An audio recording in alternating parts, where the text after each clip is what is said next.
Are you watching The Mandalorian? Because I am, and I'm so happy that I genuinely enjoy the show as opposed to just forcing myself to sit through it in order to support Pedro Pascal. I was introduced to Pedro Pascal for the first time with the release of Kingsman: The Golden Circle. I specifically remember the first time I saw the trailer, and there's that scene where he's like spinning in slow motion in that like blue jumpsuit, and I just remember thinking, whoa, who's that? And so I went to go see the movie, fell in love, started Googling him, learning about, who he was and all the work he did, started watching his other projects, like I got really into Narcos. I was never a big Game of Thrones person, so I knew he had played Oberyn Martell, but I didn't actually watch the show. But what I did watch was like a half-hour YouTube compilation called Oberyn Martell Best Scenes. So after I saw Kingsman, I was kind of like, all in. I was like, yo, this man is amazing. He's a wonderful human being. He's talented. He's attractive. I was on board. And so I started talking about him a lot at work. I used to work at a very popular movie theater that's located in Universal City, gets a lot of tourist traffic, also gets a lot of celebrity traffic. So it was not uncommon for famous people and celebrities to show up to our theater. And so being someone who just loves pop culture in general, I was always kind of talking about my interests and who I would hope may come in someday. And so my coworkers were pretty familiar with the fact that I was a big fan of Pedro Pascal. In fact, in my birthday card one year, my manager actually wrote a little message that said, "Here's to hoping you run into Pedro Pascal someday." What's even funnier is some of my coworkers tried to trick me a couple of times by I would come into work and they'd be like, "Oh my gosh, Jasmine, you missed it. Pedro Pascal was here today." And I'd be like, "Haha, very funny, but I know he's in Hawaii shooting right now, so nice try." But one day it happened, and I was there for it. July 9th, 2018. There I am, behind the counter, sweaty face, hair in a ponytail, scooping popcorn, the usual. We weren't very busy. I think it was like a weekday, morning, afternoon type thing, so there was not a lot of people there. And I'm just doing my thing, and one of my coworkers calmly and slowly walks up to me and just says, "Jasmine, don't freak out, but Pedro's right there." And it took a minute for me to register what he said, because like I said, they've messed with me before, so I was like, I don't know if this is real, I don't know if this is true, whatever, guys. But I turned to my left, and I saw our cafe counter where people can go and order milkshakes and drinks and coffee and things like that. And he's not facing me, he's facing, the counter. And so I can see him from the back, and I'm like, oh, that does look like him. And then he turns around and he walks to go to our fountain soda station. And I'm like, oh my God. It's really him. And I think I blacked out for a second, because the next thing I know, I was clutching my chest in our kitchen, because I was like, am I really going to risk my job? Because we weren't supposed to approach celebrities as big fans or anything. We were allowed to talk to people, obviously, but we weren't supposed to freak out or lose our cool, which I was usually good at for the most part. But I watched him pay for his stuff. And then he went over to fill up his drink, and I was like, it's now or never, girl. You've got to freaking do this. Who knows when this is going to happen again. So I walked over to meet him at the drink station, and I let him finish, getting his drink. I didn't want to spook him or anything like that. But he gets his drink, and I just say, "Excuse me." And the "excuse me" might have come out a little accusatory, because he looked at me kind of like, oh no, what'd I do? Am I in trouble? That kind of thing. Because, I'm in uniform and there's an employee coming over to say, "Excuse me." So, but he looked at me and I just went, "Pedro, hi, I'm Jasmine." And he goes, "Hi, Jasmine." And then I broke, and I was just like, I'm freaking out right now. I love you so much. And this man literally started laughing. And just went, "Aw, Jazz." He called me Jazz. He called me Jazz. Less than 5 seconds of knowing each other, and he's calling me Jazz. And I straight up said to him, I was like, I have been waiting for the day that you come to this theater. And he said that he actually used to frequent that theater a lot more. He just hadn't been in recently. And so then I like was trying to find conversation topics because I didn't want to like immediately be like, can we take a picture or anything like that. So I was like, oh yeah, like I follow you on Twitter too, which was dumb. And then he just like gave me a high five out of nowhere. And so with his initiation of the high five, I took this as an invitation to initiate further physical contact. So then I asked if I could have a hug, to which he obliged. So I gave him a hug, and then I tried to get out the question of if we could take a picture together, but like I was stumbling over my words and it just was kind of embarrassing, and I was clearly like shooketh.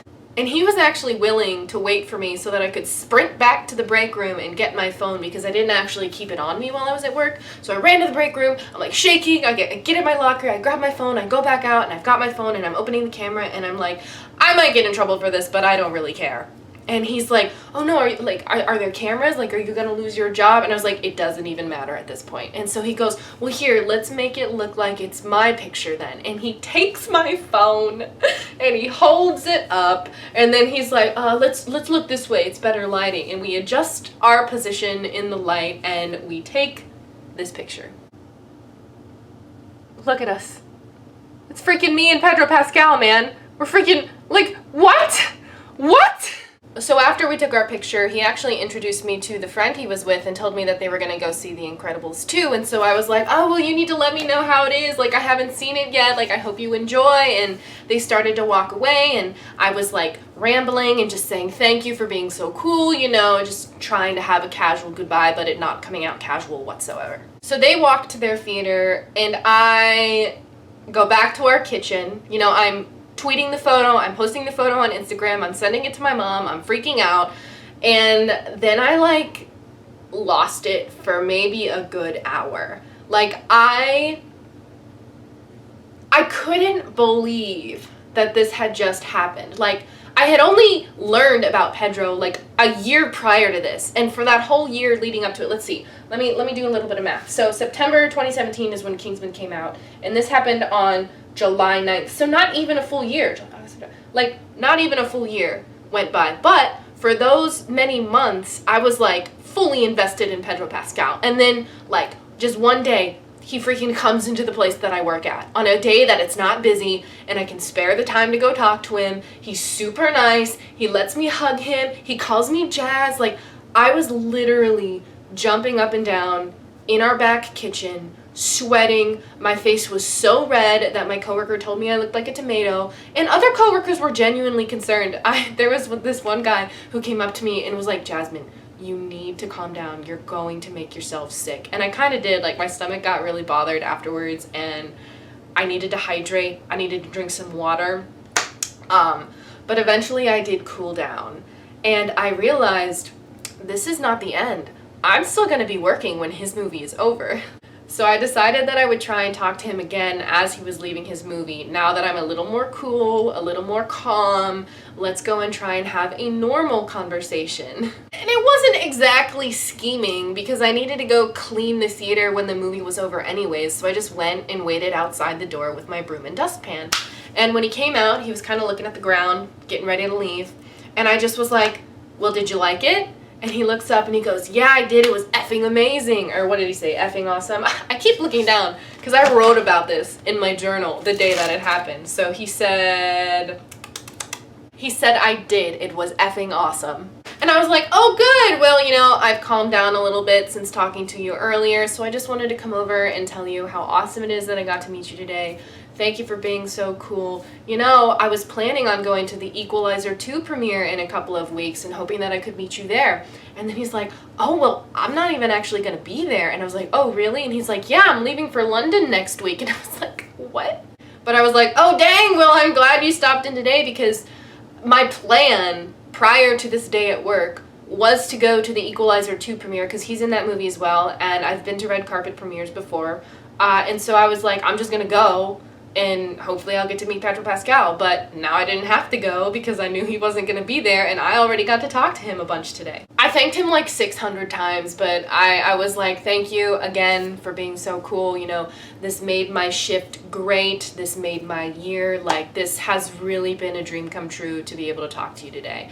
And he was like, thanks, Jasmine. And I was like, oh, he remembered my name. Or he just read my name tag. It could have gone either way. But I just kept complimenting him and telling him that he was the best. And he did like this little bashful shrug as he was getting ready to leave. And my heart just went, ah. So more thanks were exchanged, and he eventually left, and I exhaled, and I was like, wow, this has been the best day ever. And after all was said and done, I was hoping that I might have freaked him out enough that he realized his star power and like realized there are people out there who genuinely love him so much. But I also like was hoping that I didn't freak him out too much to be disturbed or uncomfortable.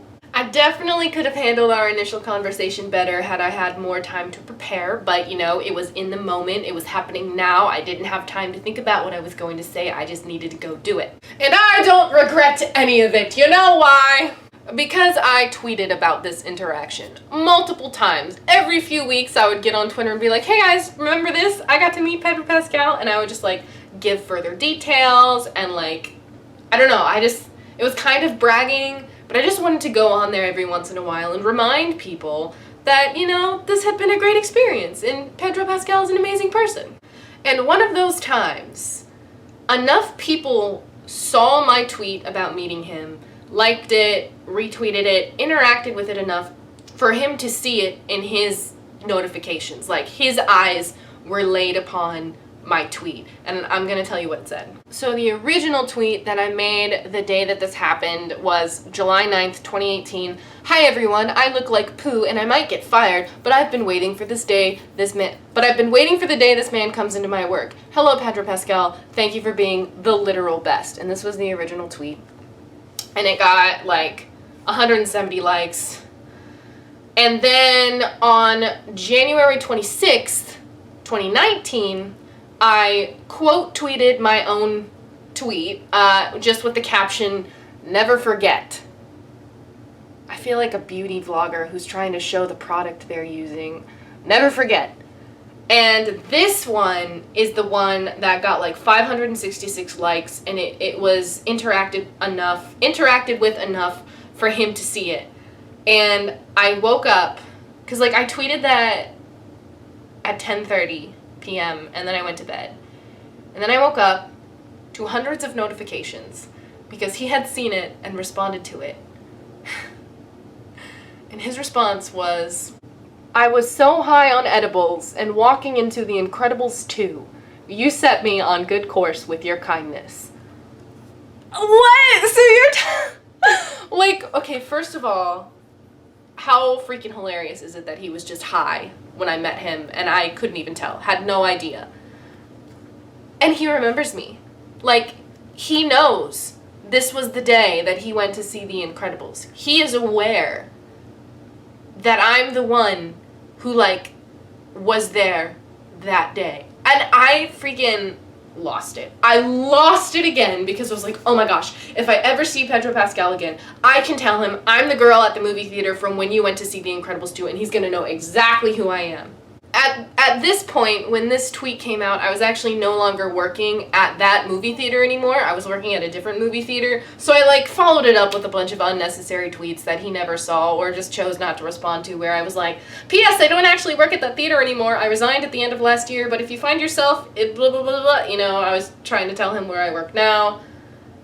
And then I just realized I sent him another follow-up tweet this past April. So like, I was working at the Universal City Theater when I met him and when we took this picture. And then in January of 2019, I was working at a different movie theater. And then I followed it up with another tweet on April 20th where I was like, LOL JK, now I don't work anywhere because of this pandemic. So yeah, guys, that was the story of the day that I got to meet Pedro Pascal. And I still can't believe it. I don't know if it was manifestation, I don't know if it was just luck, I don't know what it is or how it happened. Like, why did he choose to come into the theater on the day that I was working, at the time that I was working, and why was I at the right part of the movie theater to see him? Because here's what actually happened. Turns out there were 2 co-workers involved in letting me know that Pedro Pascal was there, because I was looking down. I was scooping popcorn. I was just putting popcorn in buckets and putting them out for people to get. I wasn't looking around. I was focused on my work, though it was kind of boring, but I was like my eyes were on the popcorn. So had my coworker not told me that he was there, I would have missed him. I would have not known that he had been in the same building as me. And so what actually happened was, one coworker who was working at the box office told another coworker who was working in a different position, like I think he was an usher or something like that. So box office coworker told other coworker to tell Jasmine that Pedro Pascal is here, and I just, like, it warms my heart that they were looking out for me, because I would have missed him. I would have missed him. And I forgot to mention this. What's really funny is the day that this happened, there's so many details, and I'm sorry if this is confusing, but remember earlier I had said that I had a manager at that movie theater who wrote something about Pedro Pascal on my birthday card. Well, that specific manager got transferred to a different theater by the time I actually got to meet Pedro Pascal, but he came in to see a movie at our theater the same day that Pedro did. So I got to tell him the story. Like, I was still in the concession stand kind of freaking out when I saw my former manager walk in, and I was like, "You are not gonna believe who's here right now!" And I got to tell him everything that had happened. It's also crazy that there was such a small amount of time between learning about who he was and then getting to meet him. Like, I didn't have to wait that long. Meanwhile, we got freaking Robert Downey Jr., who I've been trying to meet for 11 years and still have had no luck. But I can't complain. I mean, oh my gosh. Actually, I'm not going to make a whole YouTube video about this because I don't feel like it, but I should show you guys this. If you've stuck around this long to the end of the video and you are subscribed to me and you know about my journey in trying to meet Robert Downey Jr., I actually got a little bit closer. I was able to go to the premiere of Avengers Endgame. I was in the fan pit on the purple carpet, and I did actually get Robert's autograph, along with a whole bunch of other people's too, but this right here, this is Robert Downey Jr.'s autograph. He freaking signed this for me. Hey, Robert, can you sign this? Yes! Yes! Thank you! Oh my god, I'm so happy right now. I hope you guys enjoyed this story time. I know it's been a couple of months since I've been on here, but you know, I don't have a job right now, and I've been watching The Mandalorian, and I was like, you know what? I should tell the people about this experience. So I wanted to hop on here and tell you guys about the time I met Pedro Pascal and just let you all know that he is a wonderful human being, and I hope that I get to run into him again someday. I hope you all are staying safe and healthy. Thanks for hanging out with me and listening to me ramble about celebrities. It's fun to get on here every once in a while and talk about the amazing experiences that I've been lucky enough to have. So thanks for tuning in. I'll see you guys later. Who knows when? But again, thanks for watching, guys.